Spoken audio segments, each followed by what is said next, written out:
Hello student, आपको स्वागत है अपनी यूट्यूब चैनल आर के क्लासेस में। और आज हम पढ़ाने वाले हैं समांतर श्रेणी, जो क्लास 10 में पढ़ना है। एनसीईआरटी बुक से पढ़ाएंगे और आपको मिलेगा यह प्रश्नावली 5.1। तो आज के एक ही वीडियो में हम पढ़ाएंगे प्रश्नावली 5.1 में जो भी क्वेश्चन है सभी के विषय में बताएंगे और बिल्कुल जीरो से बताएंगे ताकि आपको समझ में आ जाए। तो लास्ट तक आप हमारे वीडियो में जरूर बने रहिएगा अगर कुछ समझना है, सीखना है तो चलिए शुरू करते हैं। देखते हैं पहला क्वेश्चन। और पहला क्वेश्चन आपको बोर्ड पे लिखा हुआ भी है, ठीक है ना।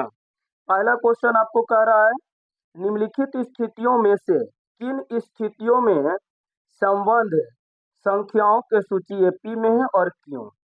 यानी इसमें आपको बताना है कि ये जो क्वेश्चन है कि एपी में है या नहीं, और एपी में है तक क्यों है, ठीक है। तो सबसे पहले हम जानेंगे कि एपी में आखिर होता कौन है। तो इसमें आपको एक देखिए, एक सूची दिया हुआ रहता है, ठीक है। जैसे मान लेते हैं कि आपको सूची दे दिया 5, 7, 9, 11, इस प्रकार से डॉट डॉट भी रहेगा।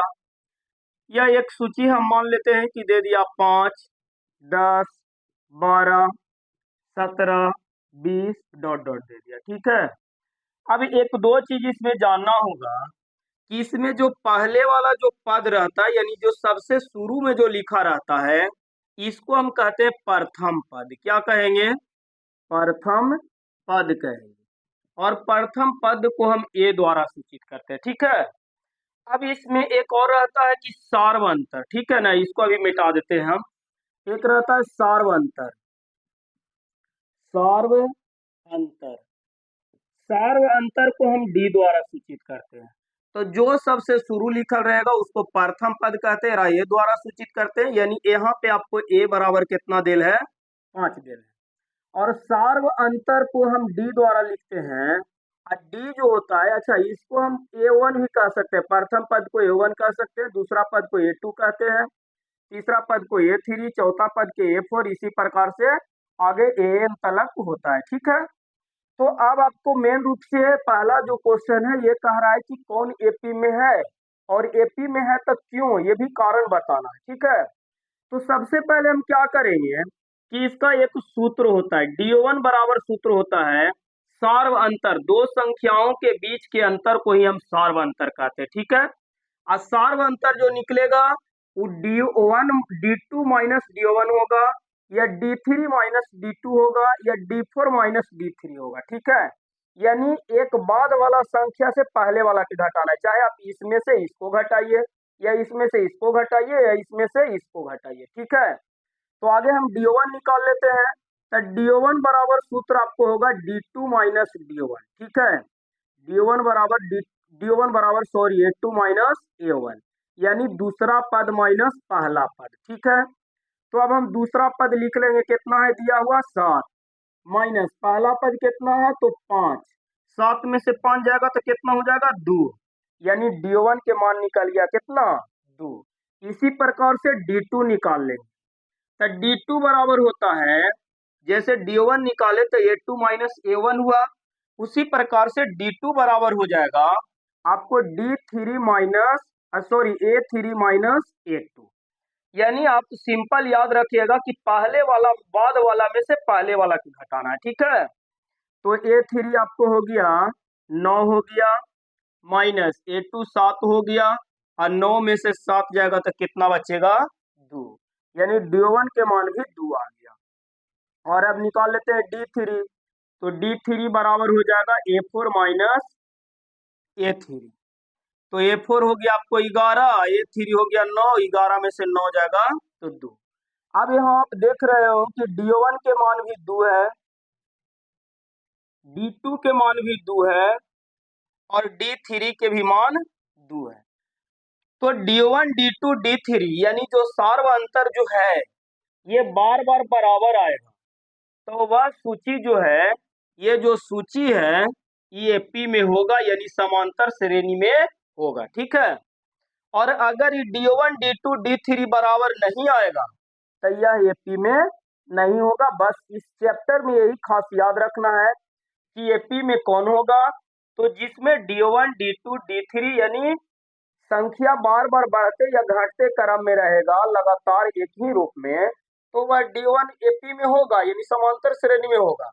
और अगर बढ़ते या घटते क्रम में देखिए यहाँ क्या है, 5 2 7 हुआ, 7 2 9 हुआ, 9 2 11 हुआ, यानी सेम रूप से बढ़ते जा रहा है, तो ये समांतर श्रेणी है।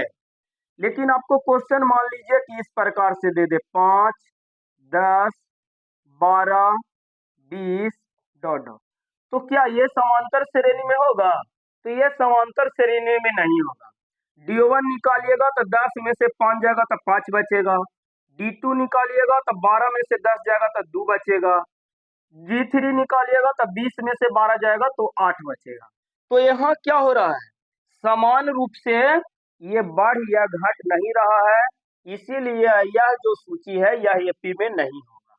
तो ध्यान देना है कि अगर D1 D2 D3 D4 जो भी निकालना रहेगा, अगर वह बराबर आए तो AP में होगा और बराबर नहीं आए तो AP में नहीं होगा। ठीक है, आप समझ गए होंगे। चलते हैं अभी पहला नंबर क्वेश्चन पे, ठीक है ना। तो पहला नंबर क्वेश्चन देख लेते हैं।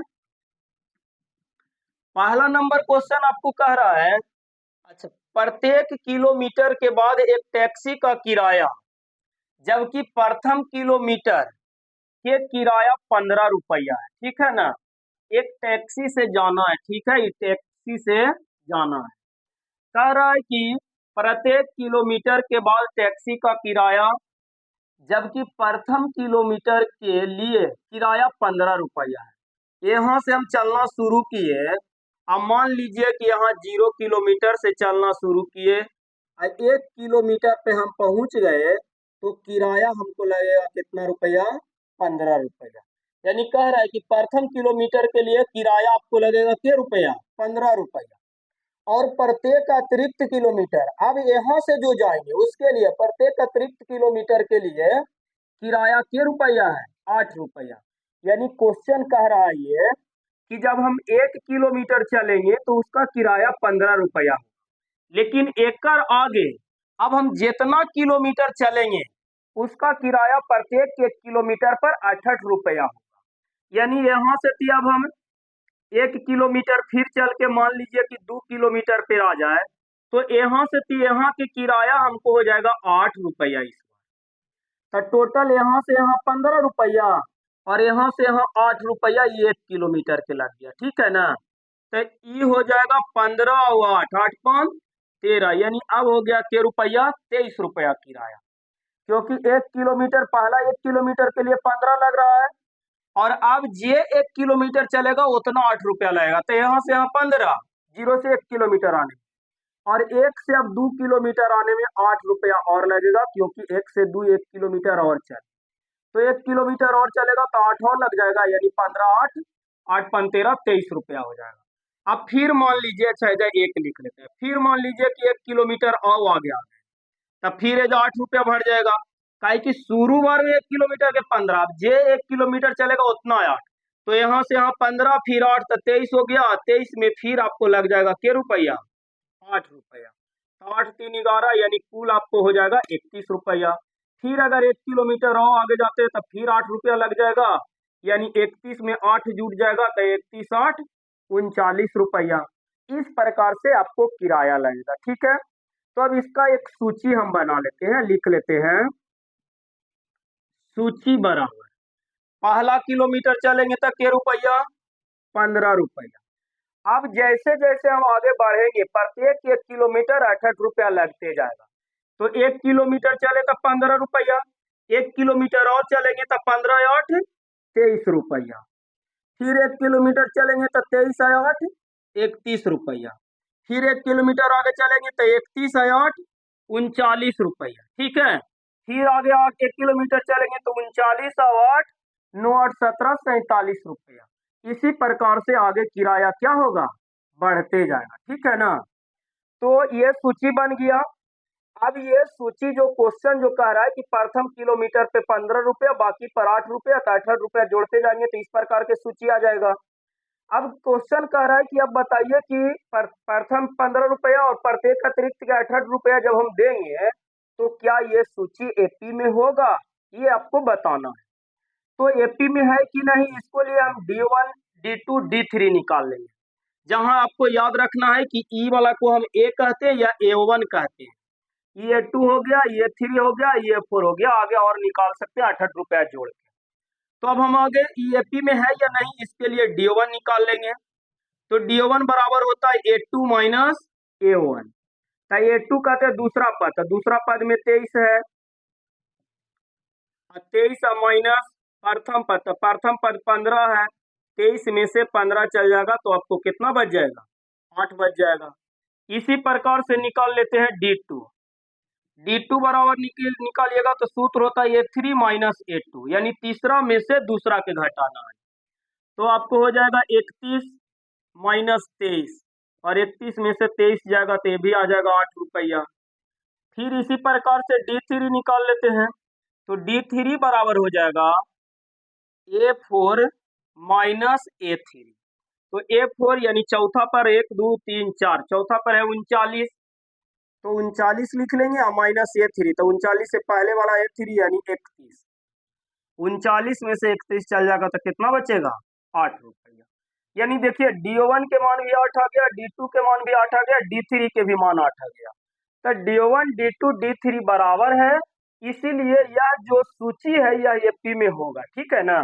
तो लिखेंगे यहाँ D1 D2 D3 बराबर है, इसलिए यह एपी में होगा, ठीक है। यानी पहला के आंसर आपको हाँ देगा, ठीक है। तो ये आपको समझ में आ गया होगा। आप वीडियो रोक के इसको स्क्रीनशॉट कर सकते हैं या वीडियो रोक के इसको उतार सकते हैं, ठीक है। आप दूसरा क्वेश्चन देख लेते हैं। दूसरा क्वेश्चन क्या कहता है,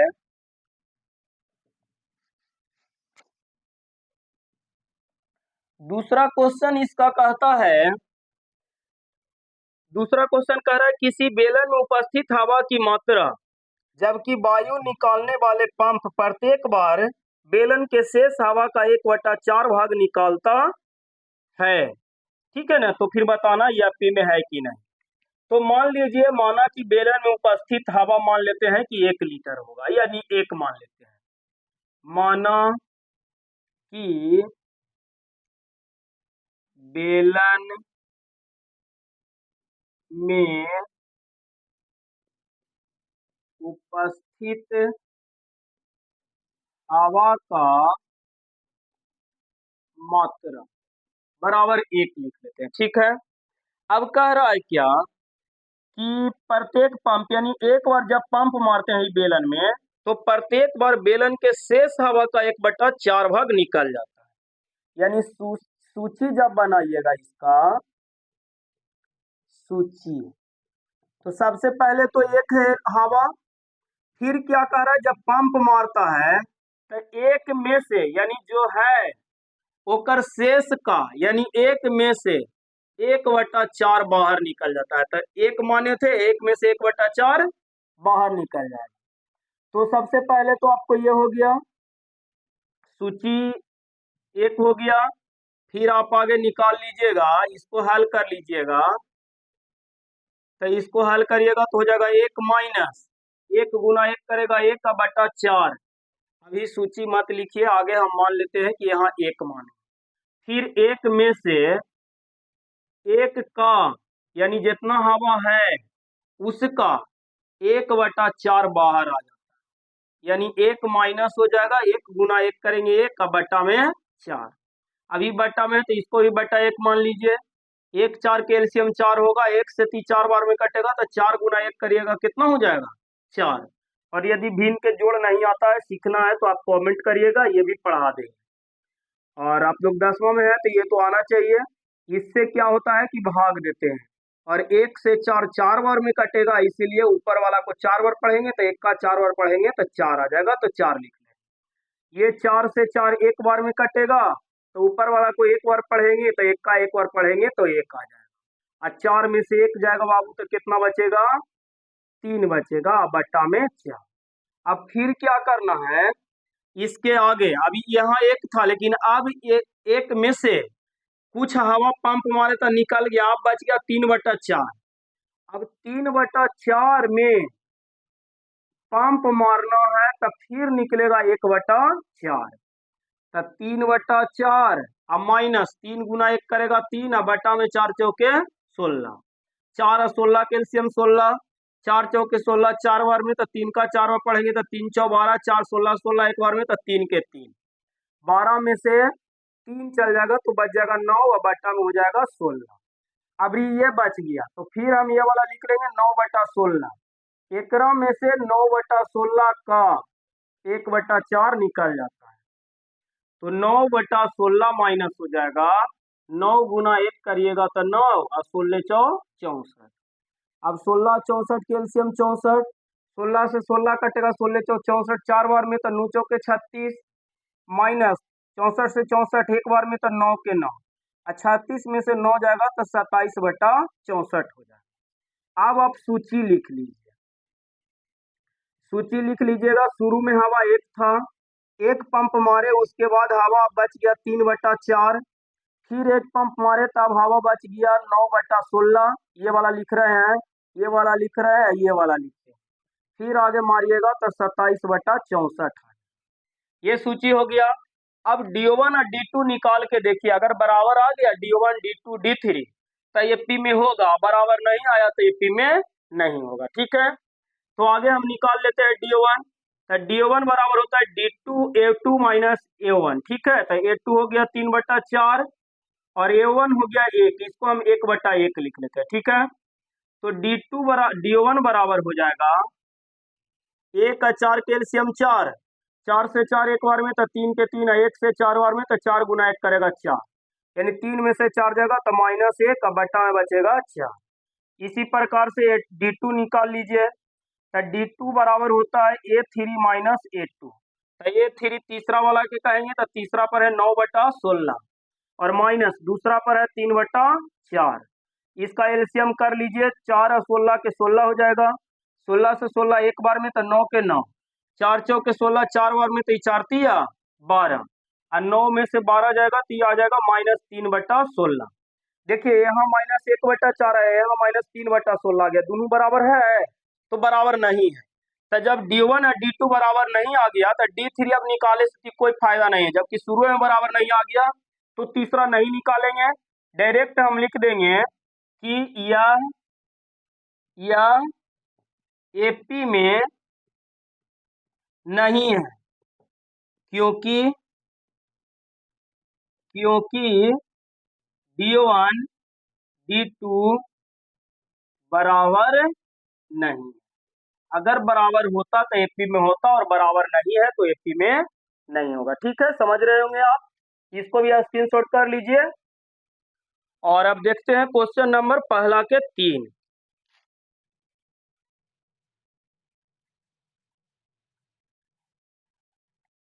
पहला के 3 नंबर क्वेश्चन है। तीसरा नंबर क्वेश्चन है, प्रत्येक मीटर के खुदाई के बाद कुआं खोदने में आई लागत जबकि प्रथम मीटर के खुदाई 150 रुपया है। सूची लिख लेते हैं, जो पहला ही क्वेश्चन बताए हैं उसी प्रकार के क्वेश्चन है।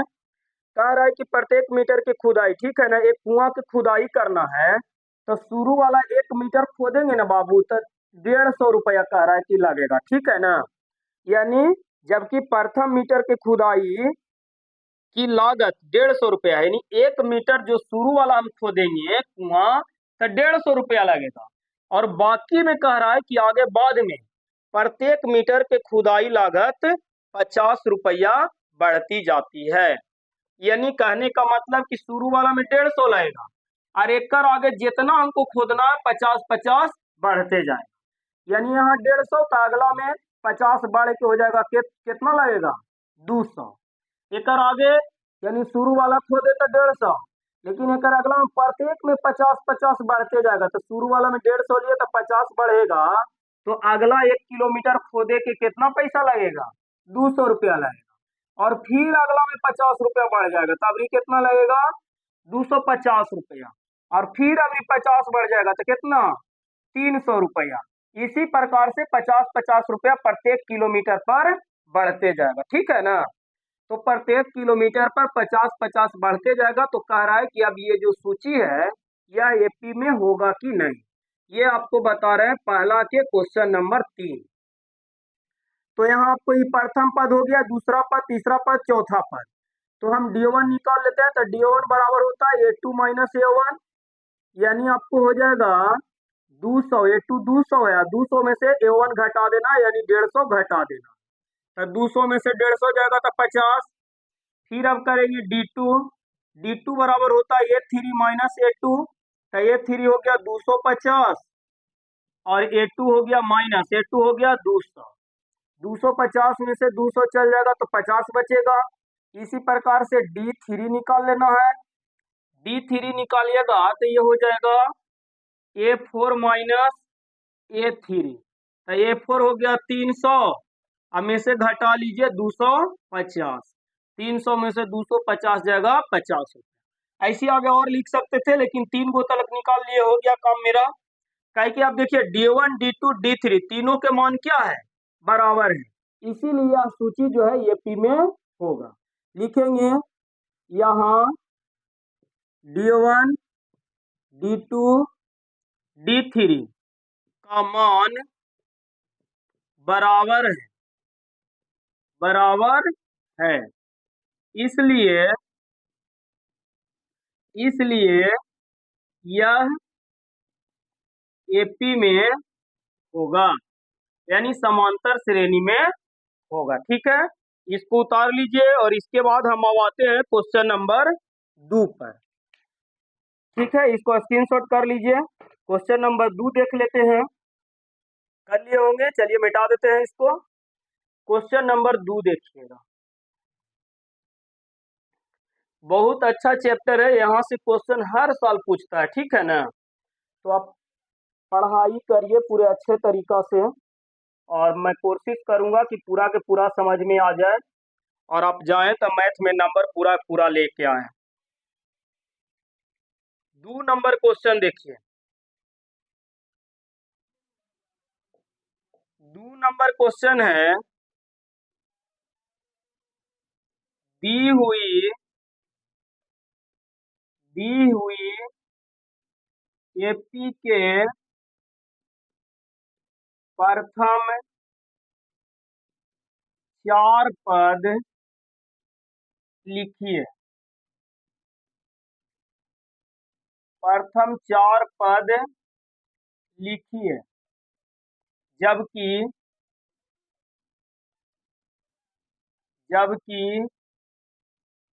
प्रथम पद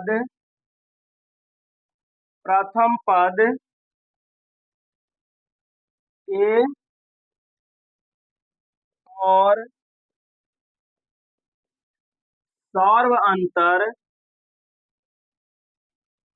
सार्वअंतर डी निम्नलिखित है। ठीक है, यानी कह रहा है कि दी हुई एपी के प्रथम 4 पद लिखिए, जबकि प्रथम पद ए और सार्वअंतर डी निम्नलिखित, यानी ए और डी के मान देल है। जैसे आ जाइए यहाँ पहला नंबर क्वेश्चन। पहला नंबर क्वेश्चन में कह रहा है कि ए बराबर 10 है और डी बराबर भी 10 है, ठीक है ना। ए बराबर 10 है और डी बराबर 10 है। तो आपको कह रहा है कि इसका प्रथम 4 पद लिखिए, ठीक है। तो प्रथम 4 पद लिखना है, तो प्रथम 4 पद यानी हम लिख लेते हैं प्रथम 4 पद, जिसको हम एपी कहेंगे। प्रथम 4 पद एपी बराबर प्रथम पद के सूत्र होता है, प्रथम पद के सूत्र हो जाता है ए। जैसे देखिए पहला पद निकालना है, पहला या प्रथम, दूसरा, तीसरा, चौथा, इस प्रकार से है। तो प्रथम पद यानी पहला पद के सूत्र ये होता है, दूसरा पद के ए प्लस डी होता है, तीसरा पद के ए प्लस 2 डी होता है, चौथा पद के ए प्लस 3 डी होगा, पांचवा निकाले कहते ए प्लस 4 डी होगा, छठा निकालेगा तो a प्लस 5d होगा। यानी d क्या होता है, एक एक बार जुटते जाता है। पहला खाली a लिखाएगा और दूसरा में a या d जोड़ के लिखाएगा। तीसरा में d 2 बार जुटेगा यानी a प्लस 2d। चौथा में a प्लस 3d। पांचवा में a प्लस 4d। ठीक है ना, ये पद के सूत्र होता है। तो चार को हमको निकालना है तो चारों के सूत्र लिख लेते हैं। पहला पद ये हो गया, दूसरा पद तुम आपका हो गया a प्लस d, तीसरा पद हो गया a प्लस 2d और चौथा पद हो गया a प्लस 3d। आगे आओ निकाले कहेगा तो आओ ऐसे लिख लीजिएगा। पांचवा निकाले कहेगा तो a प्लस 4d, छठा तो a प्लस 5d। लेकिन फिलहाल यहाँ देखिएगा हमको चार पद निकालना है तो चार को ना लिखेंगे, a plus d, a plus 2d और a प्लस 3d, चार को हो गया। अब इस पे मान रख लीजिए तो a के मान कितना है जी, तो 10 है तो 10 लिख लेंगे। फिर है a प्लस d, तो a के जगह 10 लिखेंगे और d के जगह भी जोड़ d तभी 10 लिखेंगे। फिर है a, तो a के बदले 10 और प्लस 2, आई दोनों के बीच कुछ के ना चिन्ह तो गुना के चिन्ह। अब फिर d, तो d भी 10 है यानी 2 गुना 10 हो जाएगा।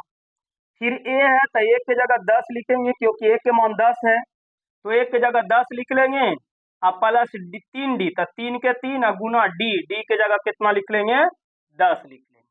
अब इसको हल करिएगा तो 10 के 10 यानी 10 10 20, 10 देखिए यहाँ जोड़ना आगे नहीं, आगे गुना करना है क्योंकि का के क्रिया में पढ़े होंगे कि पहले गुना के काम होता है तब जोड़ के काम होता है। ठीक है, तो यहाँ गुना कर लेंगे 10 दूना 20 और 20 और 10 30 हो जाए।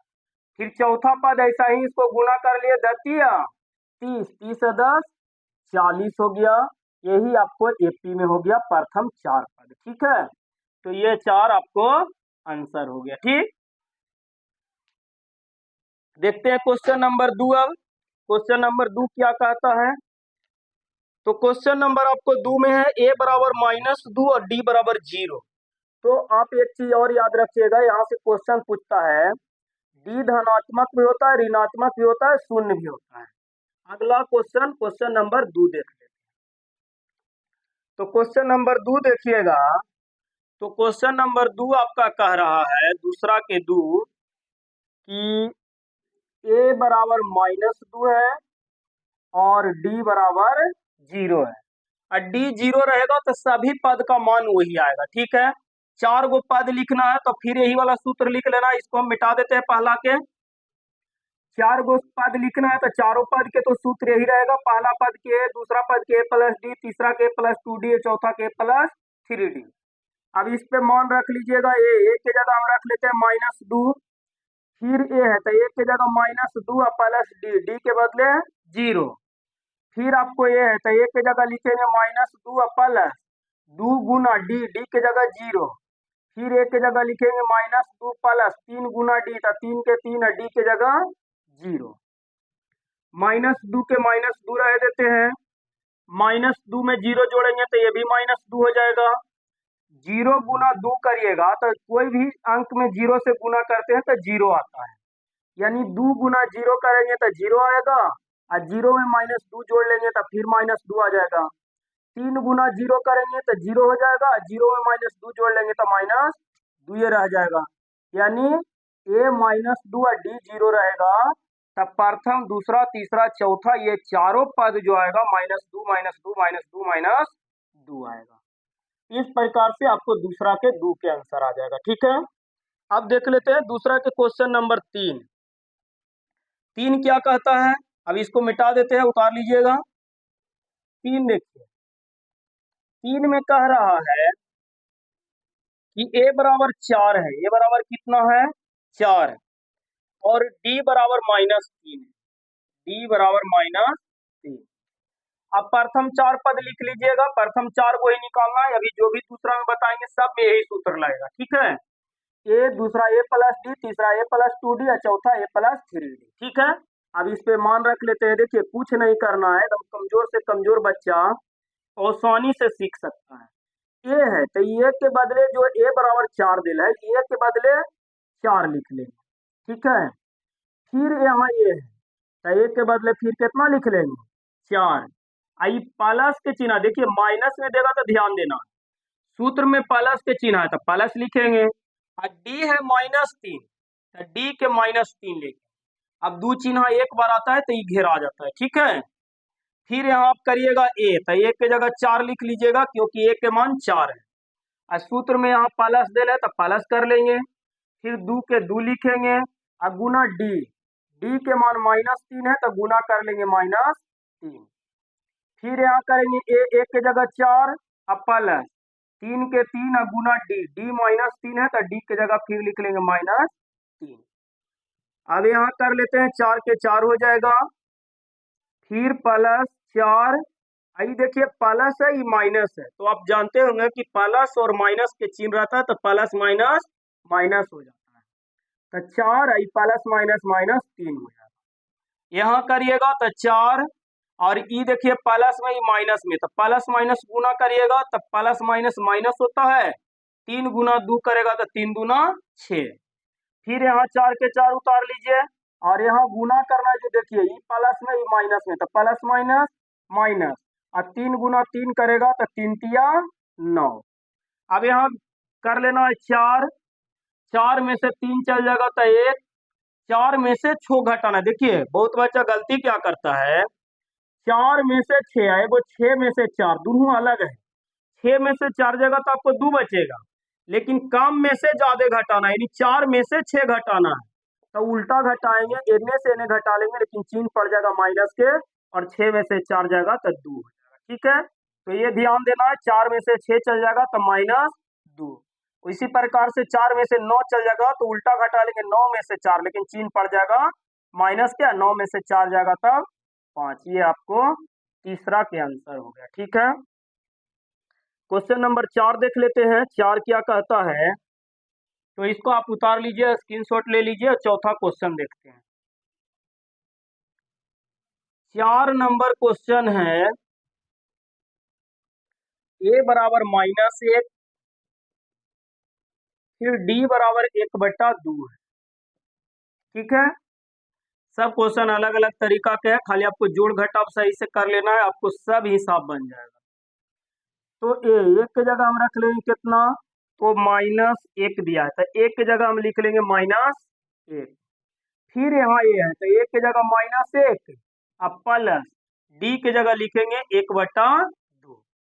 फिर यहाँ ये है तो एक के जगह लिखेंगे -1 अब प्लस 2 के 2 गुना डी, डी के जगह लिखेंगे 1/2। फिर यहाँ लिखेंगे एक के जगह -1 अब प्लस 3 के 3 गुना डी के जगह 1/2, ठीक है। तो शुरू वाला तो -1 के -1 रह जाएगा। यहाँ आपको क्या करना है कि जब ये बट्टा में है तो इसको भी बट्टा कर लीजिए, ठीक है ना।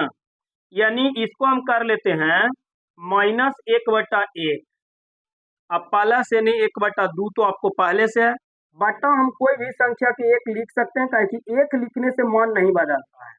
जैसे 5 है या 5/1 लिख लिए तो 5/1 भी तो 5 ना है जी, क्योंकि 1 से 5 में भागा देंगे तो 5 ना आएगा। तो बटा हम किसी को भी एक लिख सकते हैं, ठीक है ना, ठीक है। तो आप -1 है जिसको आप लिख लीजिएगा -1/1 अब प्लस 1/2 के 1/2। यानी आप क्या करिए कि 2 से 2 काट लीजिए, क्या कि 2 से 2 एक कट जाएगा, गुना में है।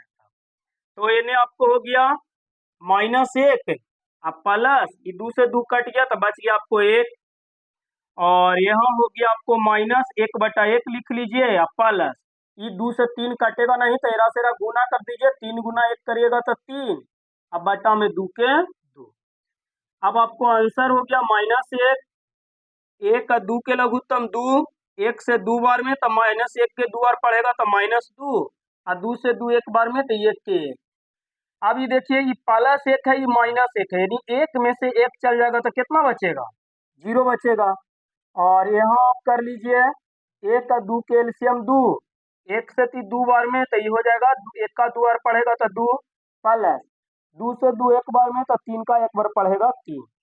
अब आपको आंसर निकल गया -1, फिर आपको हो गया 1 में से 2 जाएगा तो आपको बच जाएगा -1/2, यहाँ आपको 0 आ ही गया है, और 3 में से 2 जाएगा तो ये आपको हो जाएगा 1/2। ये आपको आंसर हो गया क्वेश्चन नंबर 4 के। एक क्वेश्चन इसमें और है, क्वेश्चन नंबर 5। क्वेश्चन नंबर 5 भी देख लीजिए। क्वेश्चन नंबर 5 कह रहा है ए बराबर दिया है -1.25 -1.25 और डी बराबर दिया है -0.25। ठीक है, दशमलव वाला है और माइनस में भी है, तो बिल्कुल आराम से बनाइएगा ताकि गलत ना हो। और इसका भी यही क्वेश्चन है, 4 गो पद निकालना है, तो चारों पद के सूत्र यही रह जाएगा, ए और ए प्लस डी, ए प्लस 2डी, ए प्लस 3डी। ठीक है, तो ए एक की जगह हम मान रख लेंगे -1.25, कोई दिक्कत नहीं, -1.25। फिर है ए प्लस डी, तो ए की जगह लिखेंगे -1.25, आई प्लस है तो प्लस, और डी के मान आपको दिया है -0.25। ठीक है, फिर आगे करिएगा तो ये एक की जगह लिखिएगा -1.25 और प्लस 2 के 2 और गुना डी है आपको 0.25। और फिर ये चौथा पद के लिख लीजिएगा, एक की जगह लिखिएगा -1.25 प्लस 3 के 3 और गुना डी की जगह 0. सॉरी यहाँ ध्यान दीजिएगा, डी जो है ये माइनस में, -0.25 और यहाँ भी होगा माइनस गुना -0.25। ठीक है, अब इसको हल करिएगा तो ये तो आपको -1.25 रह जाएगा, ताकि कोई सा जुटे घटेगा नहीं। हाँ, यहाँ से ती बदलेगा -1.25, आई प्लस है, ई माइनस है, तो प्लस माइनस माइनस हो जाएगा 0.25। फिर आगे हो जाएगा -1.25, आई प्लस है, ई माइनस, तो प्लस माइनस माइनस, और 2 से इसमें गुना कर लेना, तो 2 गुना 5 करेंगे तो 5 दूना 10, 10 के 0 हाथ में 1 बचेगा, 2 दूना 4, 4 एक हाथ वाला जोड़ेगा तो हो जाएगा 5, तो 5 के 5 लिखा गया, और 2 गुना 0 करेगा तो 0 दशमलव के बाद 0 लिख देते। ठीक है, फिर इन्हें आगे हो गया माइनस,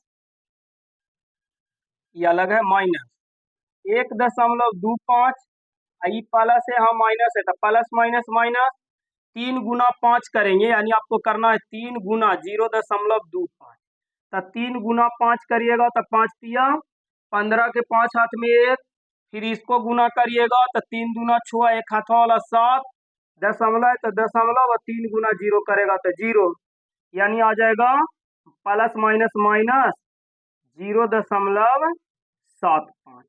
ठीक है, अब क्या करना है, यहाँ देखिएगा ये माइनस में है, अब आपको आंसर निकल गया -1.25, ये देखिए -1.25 और -0.25, तो दोनों के जोड़ के माइनस में लिख देंगे, तो 5 और 5 जोड़िएगा, यानी इस प्रकार से जोड़ लीजिएगा, 1.25 है, 0.25 है, तब 5 5 10 के 0 हाथ में 1, 2 2 4, एक हाथ वाला 5, और दशमलव है तो दशमलव, 1 का 0 1, यानी 1.25 में 0.25 जोड़ लेंगे तो ये आ जाएगा 1.50। ठीक है, इसी प्रकार से यहाँ जोड़ेगा, 5 और 0 जोड़िएगा तो 5 आ जाएगा, 5 और 2 जोड़िएगा तो 7 हो जाएगा, और दशमलव है तो दशमलव, 1 और 0 जोड़िएगा तो 1 आ जाएगा, माइनस में है तो -1.75 हो जाएगा। इसको जोड़िएगा तो 5 और 5 जोड़िएगा तो 5 5 10 के 0 हाथ में 1, 7 2 9, एक हाथ वाला 10 के 0 हाथ में 1, एक एक हाथ वाला जोड़िएगा तो 2, यानी -2.0 ये आंसर हो जाएगा। ठीक है, तो आपको पहला और दूसरा, पहला के पूरा क्वेश्चन बता दिया है, दूसरा के पूरा क्वेश्चन बता दिए हैं, और अगर तीसरा बताते हैं तो थोड़ा वीडियो जो है बड़ा हो जाएगा, इसलिए अगले वीडियो में हम क्वेश्चन नंबर 3 से आगे जो भी क्वेश्चन है, क्वेश्चन नंबर 3 है और 4 है, ठीक है ना, तो 3 और 4 के अगला वीडियो में हम पढ़ा देंगे।